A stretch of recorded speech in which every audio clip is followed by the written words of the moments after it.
Hey everyone, welcome back, and this is part 2 of how to make a punchy electro drum kit and bass line in Ableton. We looked at the drum kit in part 1, so if you haven't seen that one, click below in the description box to find it. First of all, let's remind ourselves of how the drums went. So a nice standard 4 on the floor beat, kick, hat, snare and a little open hi-hat at the end. Nice and simple. I'm looking to create a bass line with very short notes, a driving rhythm and 4 notes per beat. I love that sound. It's used quite a lot in French house, new disco style music. I'm going to use analog for the bass sound. Let's put a new instance creating a MIDI track here, and I'm going to make a MIDI area and start to put the notes on, increasing the size here. Let's scroll down. We want quite a low note for the bass to start with. I'm just going to use C2. Doesn't matter which note we use for the time being. There we go. So we've got 2 full bars here, and there's 16 notes per bar. So we've got 4 notes per beat. Okay, so let's quickly see what that sounds like at the moment. Right, it sounds absolutely horrible. The notes are sustaining far too long. What I'm going to do is, just for better viewing purposes, I'm just going to concentrate on one bar for now. Let's crop that clip, just so we can see it everything a little bit better there. First thing to do is, these notes are lasting a little bit too long, so I'm going to select them all and just drag them back here. Let's see what that sounds like now. Okay, a bit better, but it's a very, very bog standard, fuzzy, weird noise. So, looking at analog, I'm going to drop the octave on both oscillators. Oops. Okay, sounding a bit more bassy now. Let's turn the volume down on this track. Slight detune on one of the oscillators. Gives a nice phase feel. Dropping the frequency to about 2 kHz, increasing the resonance about 30% roughly. Take the filter to decay right down and release. And you can already hear the sound starting to shorten, sharpen up, be more punchy. That's what we want. Amplifier section. Again, shorten the decay. Release is coming right in.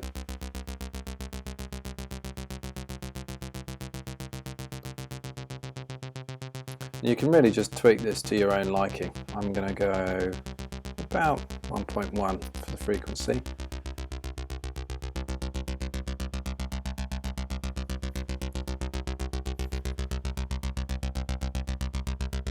Maybe a little fuzzier I want.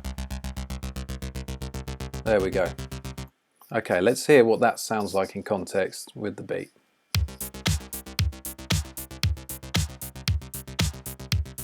Okay, not bad. Certainly getting there. Okay, the next thing to do is add some effects, starting with an EQ.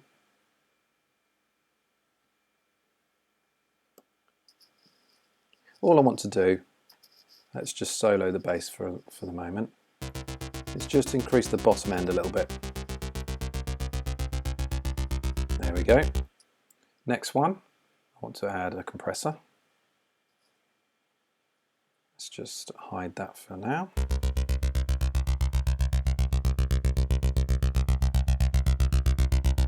Drop in the threshold till I get a tiny bit of gain reduction.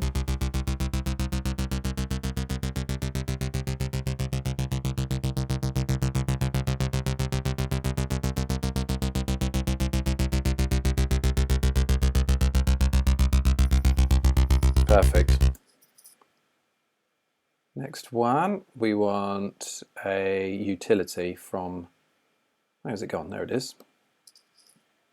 The only reason I'm using this is to make it completely mono, so all I'll do is turn the width down to 0%. The next element we're going to put in really helps drive the rhythm, and that's going to be another compressor. This time we're going to bring the audio in from the sidekick.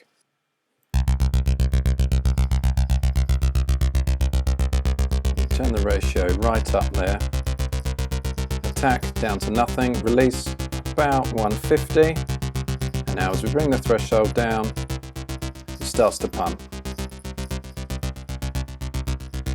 And that's what we want. We want that ducking on that initial beat so that the kick, when we bring the drum kit in, the kick can stick out more. Let's hear what that sounds like now.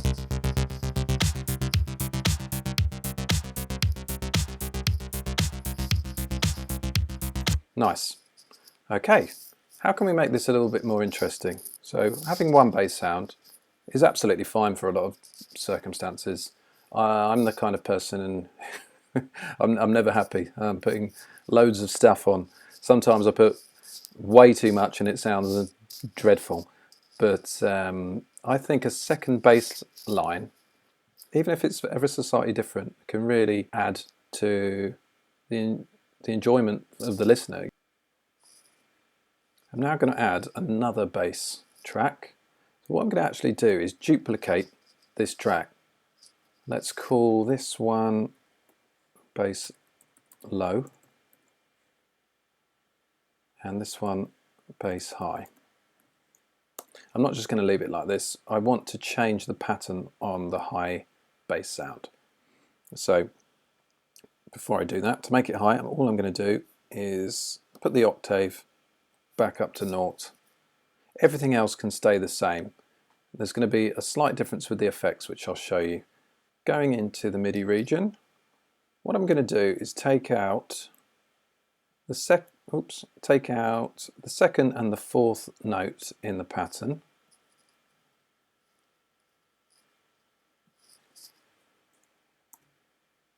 And change the second, which is now the new second of each one. And I'm going to put it up an octave. So let's solo this track.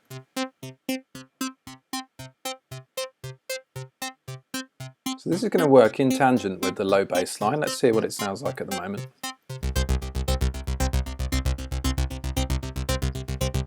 Drop the volume on the high one a little bit. This is just to give it something a little bit more interesting.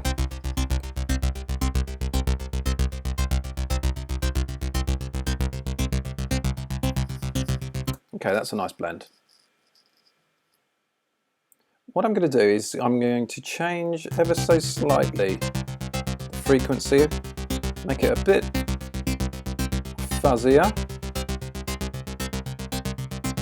change the detuning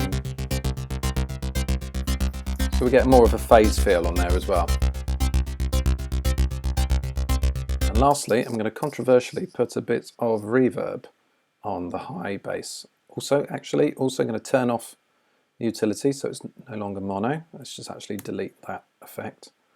Everything else can stay the same, the compression, the sidechain compressor and the EQ, that's fine. I want to add, I have actually my go-to settings here. I have a small reverb, a fairly standard simple delay and a longer reverb. Let's use the shorter reverb,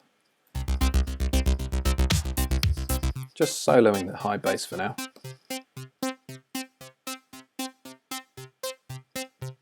And we're also going to put on some delay.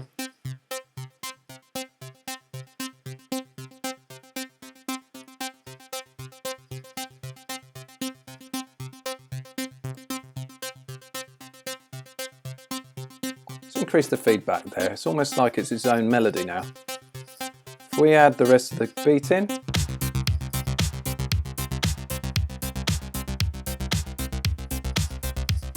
it's nice. So with the delay in there, it's offsetting the notes, and it all sounds a lot more full, a lot more interesting than just having one bass line on its own. Rhythmically, that's absolutely fine. I quite like it, but as soon as we add the higher element, opens it up and makes it a whole load more interesting. So So there you go, there's some ideas for how to create the electro bass line. I'll see you in the next video.